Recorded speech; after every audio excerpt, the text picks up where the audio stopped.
I've been using the Motorola Edge 70 Pro as my main phone for the last 7 days. Not just for taking a few photos or running benchmarks, but for everything. Work, social media, YouTube, navigation, photography, gaming, and plenty of outdoor use. So this isn't going to be another video where I read the specification sheet.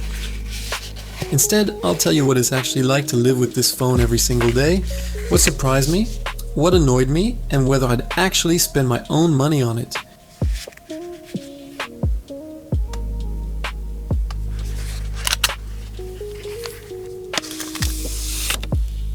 The very first thing you notice when picking up the Edge 70 Pro is just how incredibly thin and light it feels. It's honestly refreshing. Most smartphones in 2026 have become thicker and heavier because manufacturers keep chasing bigger batteries and larger camera modules. Motorola went in a different direction. After 7 days, I can honestly say this is probably one of the most comfortable phones I've used this year. Whether you're replying to messages, scrolling Instagram, or watching YouTube in bed, it never feels bulky. The curved edges also make the phone feel even slimmer than it actually is. Some people still don't like curved displays, but personally I think Motorola has found a good balance. The phone sits securely in your hand, and after a few days I completely forgot about the curves. Another thing I appreciate is the overall build quality. It feels premium despite not being one of the most expensive flagship phones on the market. This stunning wood-like finish looks original and beautiful, and it doesn't attract fingerprints at all.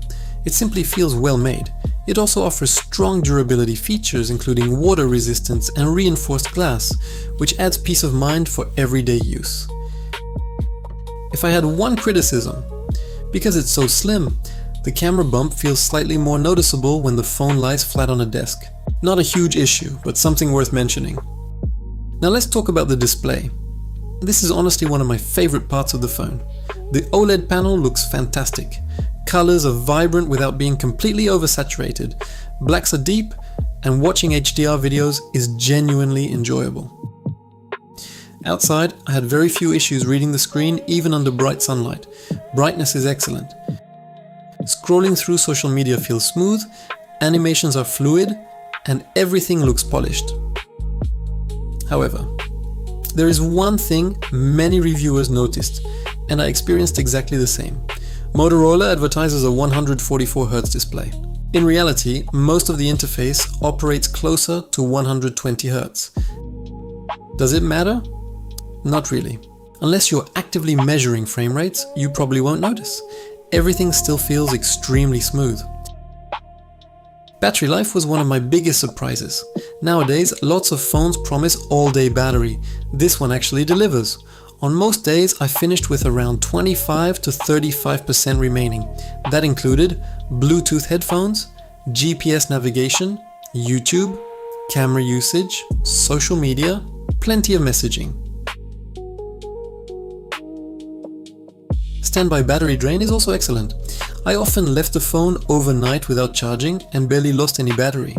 Charging is also very quick, although Motorola no longer includes a charger in every market. Once you use a compatible fast charger, getting back to usable battery levels takes surprisingly little time. Overall battery endurance is really strong. This is where Motorola has always been strong. The software experience feels incredibly close to stock Android. No unnecessary duplicates, no confusing menus, no heavy animations. Everything feels clean. And honestly, that's becoming surprisingly rare. The phone always felt responsive, opening apps, switching between multiple applications, editing photos, even some gaming. Everything worked exactly as expected. I never experienced random freezes or crashes during the entire week. Now, if you're someone chasing benchmark numbers or playing demanding games for hours every day, there are more powerful phones available. I have tested it using Antutu and the score was around 2,280,000. During long gaming sessions, the phone does get warm and sustained performance isn't class leading. But for 95% of users, you'll probably never notice. One thing I really appreciate about Motorola phones is the gesture system. Simple gestures like chopping twice for the flashlight or twisting the phone to open the camera quickly become second nature. After using them for a week, you genuinely miss them on other Android phones. The Motorola Edge 70 Pro comes with a versatile triple camera setup, a 50 megapixel main camera, a 50 megapixel ultra-wide camera that also handles macro shots, and a 50 megapixel telephoto camera with 3.5x optical zoom. On paper, it's a well-balanced system, but the real question is how it performs in everyday use. With regards to photography, I really like the results. The main camera consistently produces detailed photos with strong dynamic range. Colors are tuned and validated by Pantone, and it is really noticeable. They are a little bit more vibrant than real life, but without looking completely fake. But enough talking, have a look on some samples.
Night photography is generally solid. Photos are sharp and capture plenty of detail, but Motorola tends to brighten the scene a bit too much. In reality, it was much darker outside, while the final image often looks more like it was taken during early evening.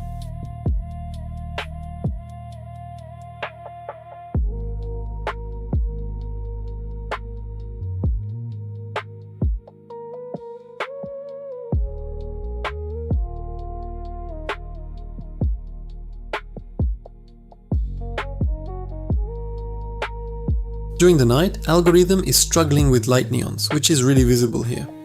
Looks like weak HDR processing or implementation of AI.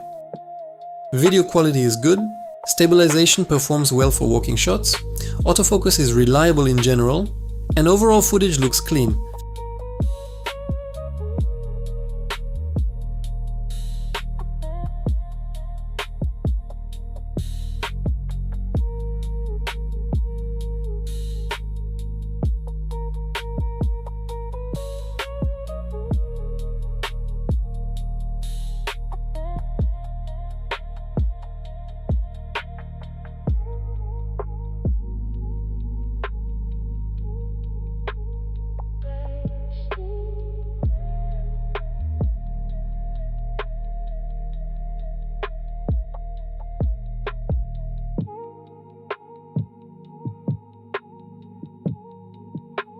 On several occasions, I noticed issues with autofocus peaking, which was struggling to choose proper scene to focus. It is visible here in that video.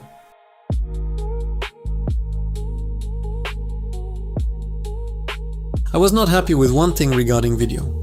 Lens switching while recording is only available while using 4K 30. Once you will change to 4K 60. Phone is using 3.5 zoom by cropping footage from main sensor, instead of using proper zoom lens. This is visible in this sample. There is one area where I was genuinely disappointed though, and that's night video. During the day, video quality is fine. Colors look good, stabilization is reliable, and autofocus works well with occasional issues. But once the sun goes down, the experience changes quite a bit. Night videos contain a noticeable amount of noise, especially in darker areas of the frame. Shadow detail falls apart quickly, and HDR performance struggles to balance bright lights with dark surroundings. Street lamps, signs, and other bright light sources are often overexposed, while darker parts of the scene lose detail much sooner than I'd expect from a phone in this category. If night video is important to you, this is one of the weaker aspects of the Motorola Edge 70 Pro, and an area where competitors from Vivo, Oppo, or Apple still have a clear advantage. Would I choose it over the absolute camera kings of 2026? Probably not. But for everyday photography, I think Motorola has created one of the most balanced camera systems in this price range. So, after 7 days, would I recommend the Motorola Edge 70 Pro? Yes. Not because it wins every benchmark, not because it has the biggest battery, not because it has the best camera on the market. I recommend it because it's simply enjoyable to use. It's light, comfortable, fast, reliable. The software stays out of your way. The battery easily lasts all day. And after a full week, I never found myself thinking, I wish I'd brought another phone instead. Sometimes that's the biggest compliment you can give a smartphone.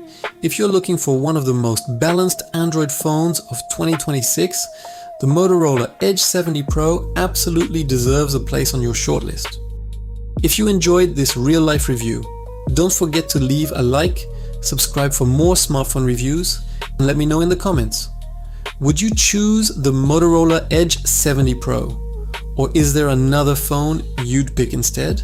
Thanks for watching, and I'll see you in the next one.